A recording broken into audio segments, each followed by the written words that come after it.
Today is a very special day, because today is the day that we finally get to see the origin story for a Cenobite that we've seen through a great many of stories. Whether they lie in the bottomless pits of hell, or off on a distant planet on a nearby star, or even just on a Christmas mission in servitude of the Black Diamond god Leviathan, this is a character that manages to kind of rear his ever-festering face into so many stories that we've come across. And the first time I ever encountered this character was in the second Hellraiser video that I ever even put out, when we met a young woman named Maureen trying to buy some land to establish the next big Disneyland to make that money. When suddenly she was met with a deal to take a man named Brian's place in servitude of this creature. And the only person that I could possibly be talking about is Face himself, somebody that many of you have actually talked to me down in the comments a lot of times about the makeup artist that he's possibly based off of, about his original origin story. And I'm just so happy to say that today we will actually get to see his original face, which is very strange, and it's a very dark story indeed. Kind of about a man who is totally uncomfortable with who he is. He doesn't like his own features, and as he goes from acting role to acting role, he basically tries to form a completely different look every single time. For every single different movie, nobody ever knows exactly who this man is. Until eventually his next biggest role appears, which would be Oliver Twist, as he would need to be Fagin Dickinson, a secondary character, as he begins to form an obsession about how he needs to look in this particular role. He'll begin to kind of go out into the streets, searching the cityscapes for this one particular face that he would need to fill this role.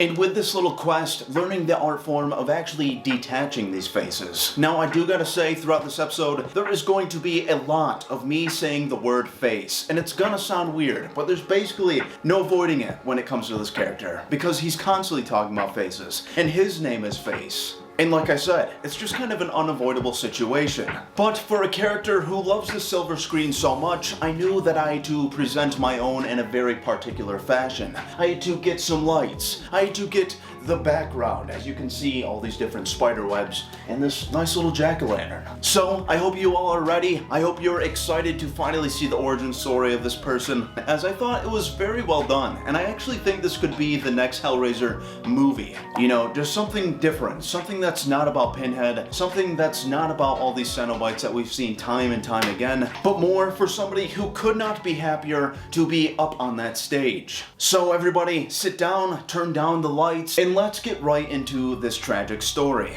As we cut to the first panel, watching a man put on his own makeup in a mirror, obsessing about this new look that he must grab, and utterly losing his mind over it. The face. I needed Fagin's face. The face was the mirror of the spirit. Without the face, I had nothing of the man. That night, I'd have sold my soul for the unique combination of paint and pencil that rendered Fagin's contemptuous eyes in the mirror. We would begin filming Oliver Twist the next morning. Fagin Dickens. Where was he? Where was his face? Why must I be the one to shoulder such an obsession? And with this introduction of a man utterly losing his mind until inevitably will be led to a path of murder, surgery, and thievery, we will cut to our next panel where we'll see this man's best friend, a woman named Patty, and somebody who has become very used to this man's strange obsessions, thinking of this man to be just another eccentric actor in her wake, as she comes to his green room door and begins the knock. And from here, we will just see Face say that there is nobody here but ghosts. And right away, she already knows the state of mind for this man. Room service? Somebody here order a drink? What do you think? Is it Fagin? Well, it could be. I know. I detest it too. I need Fagin, Patty. I need to get inside of his skin. Can't you fake it just this once? Who'll even know? They'd all know. Every pair of bright eyes in that dark house. For the camera makes a lover out of every one of them. They'd know, and you can bet on that. Keep the bottle, and if anybody asks for me, tell them I'm out, looking for Fagin. Then I'll see you both tomorrow in the morning, bright and early. Your optimism inspires us all, Patricia. And it would almost seem right off the bat that if you had a friend that was constantly talking about needing to be inside of people's skins, literally searching out for their faces to wear in an upcoming movie of sorts, you might want to keep a bit of a better eye on these people. But for Patricia, like I said, it just seems to think of this man as some sort of eccentric eccentric actor. But for us, having seen his future and later stories, know that this is not the case whatsoever. But with the next couple of panels, we will merely just see this man walking around the city, lost in the dark clutches of depression, and being utterly void of any kind of happiness, as he needs this. He needs this face. As he goes on to explain in the story that with every new role, he needs some sort of new prop, some new facial feature, something that would inevitably make him not himself, as this is a man who is completely uncomfortable in his own skin, a man who has never really seen himself as the thing that people love about his roles. And as he's passing through the streets, looking at everybody who passes by, looking for his golden ticket, eventually he would come to find the person that he's been looking for this entire time. And there's one more thing that I need to note in this story, is that every time something is about to happen, we are greeted to this strange and very creepy shot of a clown, holding a finger up to his lips as to tell us to be quiet, to keep what this man's doing a little bit of a secret, and it's something that I didn't really quite understand throughout this whole thing, as it does seem to be a real photograph. So if anybody out there has any kind of information on what this is actually supposed to kind of signify, this is the one thing about this story that I just didn't really understand, whether or not it was just some sort of artistic choice, or if it's there in some kind of symbolic way, but it's something that is going to pop up throughout this entire story. But as this man continues to go on rambling in his own head, that he is utterly lost in a sea of all these different facial features that would never quite unlock the thing that he needs for this next role, to be Fagin Dickinson, in a role that might even possibly finally boost his acting career to the likes of Charlie Chaplin for whatever, as we see a bunch of different billboards for this specific actor. By degrees, the streets emptied and fell silent. Soon, I would face that hideous all-seeing eye. It would stare into my hollowness, and it would stand naked, my fraudulence exposed to the world. I barely glimpsed his face as he passed, and in an instant, he was gone, swallowed by the shadows. Fagin, he could have gone far, if only he'd known how badly I needed him, and his face. The alley led to a mannequin shop, and from the open door, a soundless explosion of light poured out. And when it subsided, I found the man's corpse, a lifeless shell among the lifeless shells. Whoever killed him had cut off his face, removed it, with the skill of a demented surgeon. Damn you! You know what I needed! I don't know how, but you knew! I screamed every epithet I knew of Fagin's murderer. If I'd found him, I'd have strangled him with my bare hands. And then, I saw it dangling from the daintily poised hands of a mannequin. There, suspended at the end of delicate wooden fingers. Fagin's face, draped like a mask, like a rubber Halloween mask, an offering. And as this man is holding this dissected face, he begins to realize that somebody is working off in the backgrounds, hands behind the stage, that would seem to be directing him into a new art form, a new way for him to prepare his next roles. And I think we all know exactly what this is, that this man has unlocked some kind of configuration, that this man has brought forth some of the Cenobites, as before he even went into this mannequin shop, with this giant light pulsing through the doors, is probably one of the biggest signs that somebody is watching over him, that he could possibly be the next candidate for a Cenobite that would do so much harm later in the future, harm that we have seen so many times. And this man already knows this. He already knows that somebody is obviously trying to teach him some sort of new skill, and as he holds this dissected face in his hands, he begins to slip it over his own, feeling the soft wetness of it all, and it manages to be a very gross scene. But Fagin, or Face, or whatever we're going to continue to call this man throughout this story, as it never actually says his real name, realizes that once and for all, he is saved. He has found Fagin's face, and this is where the success will begin to roll on, and essentially showing him that this is the right thing to do, that this is what is going to boost his acting career for the rest of his life, how he's going to kind of assemble his new roles, and that for no longer, he will never need plastic, he will never need any kind of silicone or paint, and that he is a man who is only in to the real deal, in the worst kind of way. And with the next couple of panels, we'll be looking at a theater house packed to the brim for the last 13 days, as we see two detectives just kind of marveling about how good of a show this must be. And as one of them is asking how this could even be possible, that this never happens for any other movie that comes to town, the other one merely tells him that this particular show is a real tearjerker, and everybody loves the cry. And he asks his partner if he's seen it yet, and he kind of reveals that he has, that he goes to every movie that comes into town, and that he himself is a little bit of a movie buff, somebody who would actually be a fan of the main actor of this particular show, and as they're both discussing this is where something strange will start to present itself, where a lot of different people begin to kind of notice this strange actor on stage, looking very much like a great many of disappeared bodies.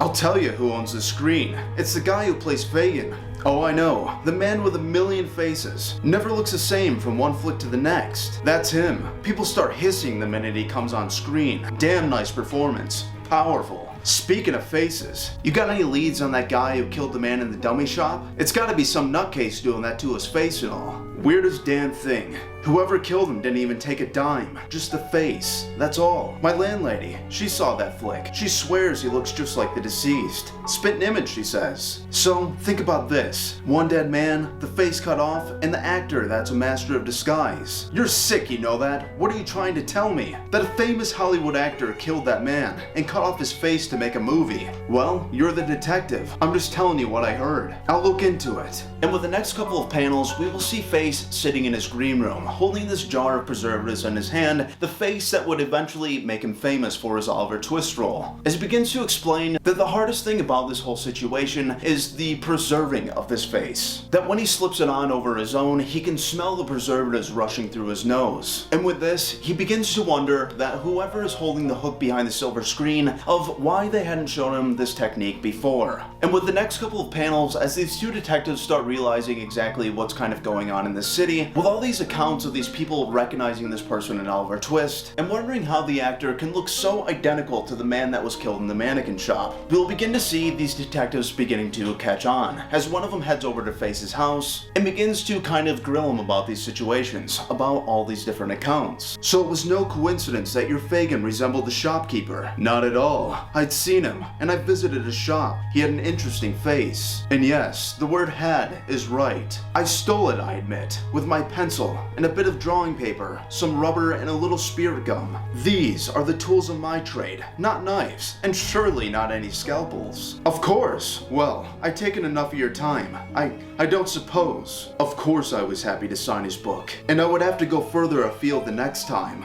The next face was difficult, but it was a starring role, and now that I've been shown the trick, I couldn't just let it go. Dementia was leading me on, I knew that, but dementia in service of the actor's art. I was mad, but there was a method to my madness. And with the next few panels, we will see Face travel over to England, telling everybody around him that he needs some time to go visit a distant cousin, as he begins to gear up for his next role, Quasimodo, something that he would need to be repulsive and yet noble at the same time, something that would make everybody shriek or weep with utter pathos. And as he begins to walk around this local circus, he meets his new match, the next face that he would take for his own, and probably one of the most sad killings that I've seen throughout all the Hellraiser comic franchise. Face has taken a lot of people, but this one in particular is very low. It is quite tragic, and it is a little bit hard to kind of read, and it does show that maybe this newfound dementia that Face has come across, this newfound madness, is maybe not in service to the artist. And as he approaches his next victim and waits for his opportunity, outside the wagon, an old woman was washing dishes, or no, she was bathing I couldn't tell what. Was it a child or an animal? She rinsed the being, which I still cannot quite see, and I heard the happy gurgling cry as the water splashed its features. I moved closer. The chill, the damp, long, torturous journey across the ocean, all were rewarded as I beheld the visage of the thing in the basin. The body was white and utterly without limbs, worm-like and almost sexless, but the face commanded my attention, the pathetically misshapen face. The woman left to fetch water, leaving the wretched thing alone in the bath, and I acted quickly. The limbless body convulsed helplessly while I submerged the head, its desperate guttural dying noises swallowed in the morning mist. And with this utterly terrible situation, Face basically leaves this thing dead in the basin for the old lady to come across, as his plan will be to come back in the nighttime and to take the body when nobody's looking. Because surely dissecting this face off this body right in plain sight would not really be the right situation. And as we see him run away, we get another shot of this mysterious clown holding a finger up to his lips as to tell us to be quiet and to wait and see what happens next. And with the next couple of panels, we will see all the carnival mourning their new loss, as the mother shrieks out in the air, blaming herself, and as Faye sits behind yet another corner, just watching, until eventually the carnival would move on, and Face would make his next move. That night, I exhumed the corpse. The poor freak that I had murdered would in a way find immortality as my greatest performance yet. Quasimodo, the unforgettable hunchback of Notre Dame. Esmeralda took pity on the beast, and once again, the water flowed over that delirious and simple face, and the pleasure that I felt at that moment was indescribable. It was not uncommon for women to shriek at first seeing the hunchback's face, and some, I am told, actually had to be ushered from the theater. And once again, this unconventional actor will be met with such success with packed theater houses across the world. And as he's relishing in his newfound fame, once again another person would spot this uncanny face on the screen, something that would appear to be stolen. And the first person to actually catch on to this would be the poor mother who was washing her son in the basin where Face would strike. And as she's looking up on the screen, she screams in terror, realizing that this is the face of her ill-begotten son, and that essentially no amount of makeup and no amount of props could ever recreate this, and that there's nothing in this world that could stop a loving mother from seeing her own child. And as she continues to scream, once again, the two detectives who are on the last case begin to hear word. But before they can catch up to their mainline suspect, we will cut to the next panel where once again we will see Face relishing in his success, as now it would seem that he has everything that he could ever want. And with this newfound confidence, he would seek the one thing that he's never had, the one thing that he never thought he would deserve. And what this is Patty's love, the woman who has stood by his side this entire time, just kind of sitting back and listening to him talk about how he needs to be in other people's skin, this lady who hasn't had any kind of alarm rung inside of her head, and who would eventually turn down Face and send him to his next victim. This has been a great break for me, Patty. Imagine me headlining after so many years at the bottom of the bill. It's as if I've been struggling with some giant puzzle all this time, and the last piece has finally dropped into place. I'm very happy for you, honestly. I've wanted to marry you for so long, but I never dared to ask. Now, I feel as if I could lick the world, so tell me, will you marry me, Patty? I don't know what to say. I never realized. It's Norman, you see. He proposed, and I said yes, and I'm very fond of you, but it's Norman that I love. Norman, I never realized. I'm so sorry, you do understand, don't you? Yes, of course I understand, Patricia. Of course I do. Norman played Captain Phobos de Chateau, the man who commands Esmeralda's love, and yes, I well understood the ways of a woman's heart. Never mind my selflessness, my devotion, and never mind the way I suffered for you, that I gave my every life to save yours. Look only at the face, Esmeralda, and never mind the soul of a man. And with this terrible news, the one thing that Face wanted after all this success will be finally turned away from him. He has moved to his next target, this man who has been in competition with him his whole life, and now that would be in competition for the love of his so-called life. And as this madness sets in, Face goes on to begin to plan his next look, one that he would not be able to find in a mere crowd of different people. A face that he wouldn't be able to travel across seas to some poor victim laying in a basin. No, this face is one that he would have to craft. A face that would truly test his newfound art given to him by these strange people behind the curtain. And as he sits alone in his house, he begins to put the previous face back into its jar, relishing that even this face is far too handsome for his next role. The role of Eric, the Phantom of the Opera. A role that was given to him, and soon Face would give it to somebody else. And as we cut to the next panel, we will see Norman and Patty just kind of talking about their new marriage. And suddenly Patty would come up with the idea that maybe they should hold off the announcement of their engagement until after the film has been released, that this will be such fabulous publicity. And with this, Norman shows his true heart of hearts, and that this man is a noble gentleman, and he merely tells her that people don't get married to sell more tickets, they get married for love. And as Patty is going on telling Norman that he already knows how much she loves him, we see Face begin to approach, congratulating the two, and setting forth on his next quest for his next face. Norman, I can't tell you how happy I am for you. She's much too good for you, don't you know? Yes, how could I not? I'm glad there's no hard feelings between us. Of course not. You must come to my dressing room for a celebratory drink. Besides, there are a few things that I would like to discuss concerning the film. Have a seat. Tell me, what do you think of those drawings? They're only preliminary sketches, but I'm rather pleased with them so far. My God! And the women scream when they saw Quasimodo. The ushers will be carrying them out in stretchers when you're unmasked. Are you sure you want to be so bold? And as Norman is looking over these terrifying sketches at this new face that our humble main character would eventually come to create on his own,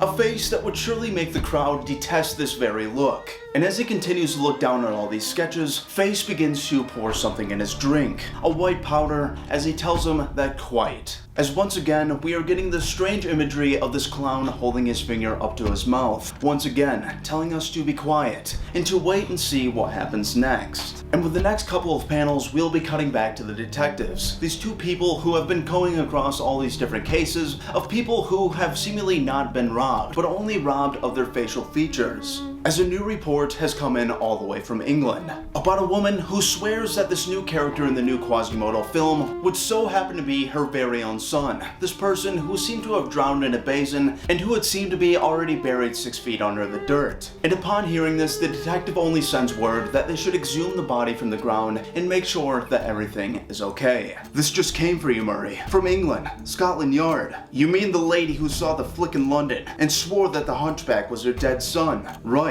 The carnival lady. I wrote back and suggested that they exhume the son's corpse. Well, they dug him up, and it says here that the coffin had been broken into, and that the woman saw the body and went into hysterics. Jesus! Somebody cut off his face! And with this terrible realization that everything that this other cop has been saying this entire time, the thing that his partner would begin to berate him about how sick of a mind he must be to think that something like this would even be possible. For an actor to actually go and murder people and steal their facial features all to make the next big move. These movies that he's been doing for so long becomes reality. And as we cut to the next page, we will see Faze trying to feed Norman once again another drink, as it would seem that this man is getting more and more sick, more queasy, and falling in and out of consciousness. And when he inevitably falls asleep, this is where Face's next surgery will begin. As we cut to the next panel, and we are watching a bound up Norman with a cloth in his mouth as he's beginning to scream, as he's being forced to listen to yet another thespian rant from somebody who he once thought friend.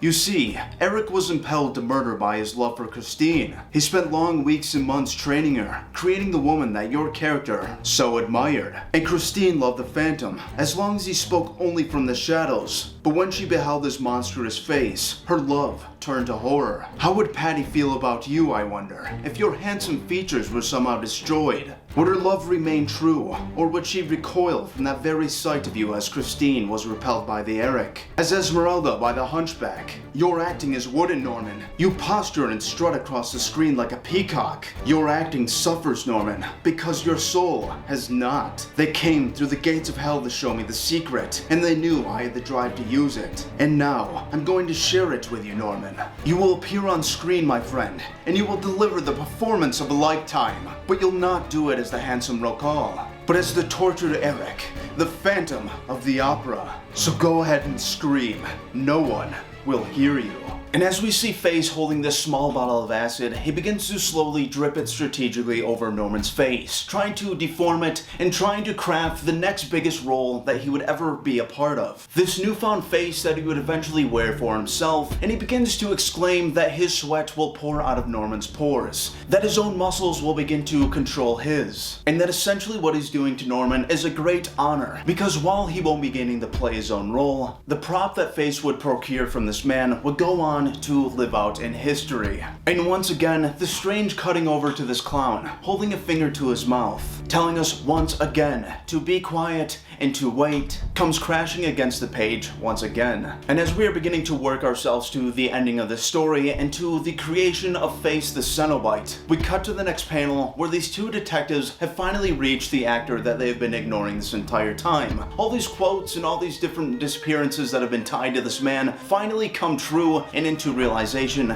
as we see them crashing through the door. And as they see Face pouring this acid over Norman, they draw their weapons as Face recoils and begins to go out on a great tantrum about how they are wrecking the biggest performance that anybody would ever see. No, leave me alone. This couldn't be happening. How had they found out? Didn't they know what they were doing? Easy does it, Buster. Back away slowly. You idiots! You're destroying the performance of the ages. There would never be a phantom equal to mine. And I'll kill you before I let you ruin that. And as we are watching Face grab onto this cop, trying to throw him to the ground, somehow he would seem to mysteriously disappear, as the room is completely washed out in a light not unlike my own, and this strange blue shading. And with this, Face's entire body would seem to disappear. And as these cops are left alone, just the two of them in this room, trying to find their target, this is where we'll meet a very familiar person. As Face is finally brought over to the other side, somehow fulfilling this giant puzzle that has been going on, and I gotta say, one of the strangest puzzles that I've ever really seen. And the only thing that I can really think that would solve this is his utter devotion to steal all these different faces, to perform all these different murders to bring out the greatest show that he could ever imagine, or even possibly just perfecting the art that the Cenobites have bestowed to him in the beginning of the story. And that's honestly something that I would like to know your all opinion, so please comment down below what you think the final puzzle piece was in this story.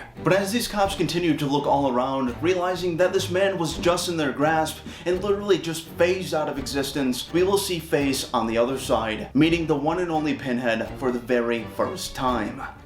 You're the one, my teacher. Come, I wish I could have seen their faces when you took us away. I had to leave Fagin and Quasimodo behind, unfortunately. Since then, I've added considerably to my collection. Luckily, they don't seem to putrefy here. I've a face for every occasion and one for every mood. Very nice. You've adapted well, and Leviathan is pleased. I've been using staples to fasten them on, but I've grown rather inured to the pain, and I've started thinking about screws. And this would seem to be the end of our story. One that I thought was very good, as it showed us a puzzle that wasn't just the regular Le Mans configuration that we've seen time and time again, but rather actually being something a little bit confusing, with Face being shown the art in a very discreet way, just seeing the light pouring out of the mannequin shop, to finally understand how he could craft all these different roles. And I must say, later on in the rest of the Hellraiser comics where we would come to see this man, it doesn't really seem like he would carry this along with him, as most of the time we are seeing him with these raggedy,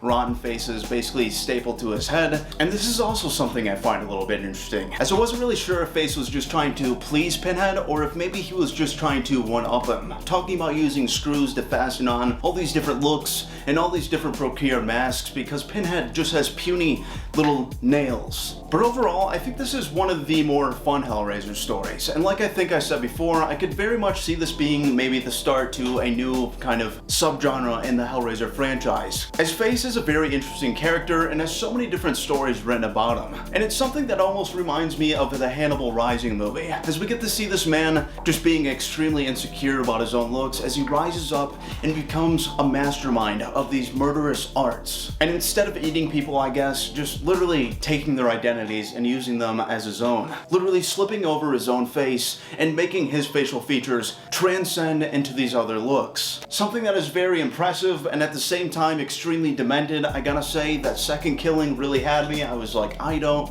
know. That's pretty dark. That's pretty wrong. And I hate to say this, but it's just a little bit different than killing one of your actor friends or some random shopkeep owner, as this person was so completely and utterly defenseless. And even though it does say that he has dementia throughout this story, it's just something that really bothered me, alright? But yes, everybody, we've seen Face in so many different stories, and a couple weeks ago when I was reading a few more of these Hellraiser comics, and I finally came across this. I've come across a couple different origin stories in these books, one for the armorer, where it kind of shows him in Vietnam warfare as he's kind of climbing through these tunnels, and as he does so, somehow unlocks the puzzle of climbing through the right, left, and turn rights of these things, as well as a couple other origin stories. I gotta say, Face so far has been my all-time favorite. Now, I've heard that the story for the grandma, the one that we've seen in the Hellraiser holiday special, I've heard that that one is also absolutely fantastic. But while I have not found this one, I think Faces managed to be the most interesting. Alright, I think it was a very well done story. I think from beginning to end, it's kind of just a fun ride watching this man completely deter into madness. And as soon as I seen it, I knew that I absolutely had to do a video for it. I knew that you guys would probably want to see that, as we've covered them so many different times, and it's always interesting actually getting an idea of how these things are created, how these different Cenobites even come to be made. But yes, everybody, I hope I've done a fairly decent job at portraying this man in the story. It was really hard not saying the word face too many times in like the same sentence. I actually changed a few words just specifically to avoid that, alright? To not describe faces as well as talking about the face. And it's just something that I come across every single time any story about Face comes into play, because his face is weird and we gotta talk about that, and his name is also Face, and I'm just gonna stop. But yes, everybody, I hope you enjoyed that story. I hope my new set decoration is kind of pleasing to the eye. I can see now that you can probably see that the room has gotten lighter. That's because last night when I was filming the first half of this, my camera battery died, and then I kind of just ran out of time to film, so it's daytime now. I got a curtain in the back, but obviously it's not quite as dark in here. But nonetheless, I had a lot of fun doing this one, and I hope you all had a fun time watching. So comment down below what you think, what was possibly the final puzzle piece to this strange ill-begotten puzzle, or just talk to me about some good reads that maybe you have been checking out for yourself. And I will see you all on the next episode of From the Heart with some more spooky tales. We gotta fill the next 2 months with everything creepy that we possibly can. Currently, that is the goal, and then after that, we'll be getting back into the continuation of Swamp Thing, and one of the coolest arcs I think there is for him. Well, yes, everybody, once again, thank you so much for watching, and I will see you on the next episode of From the Heart.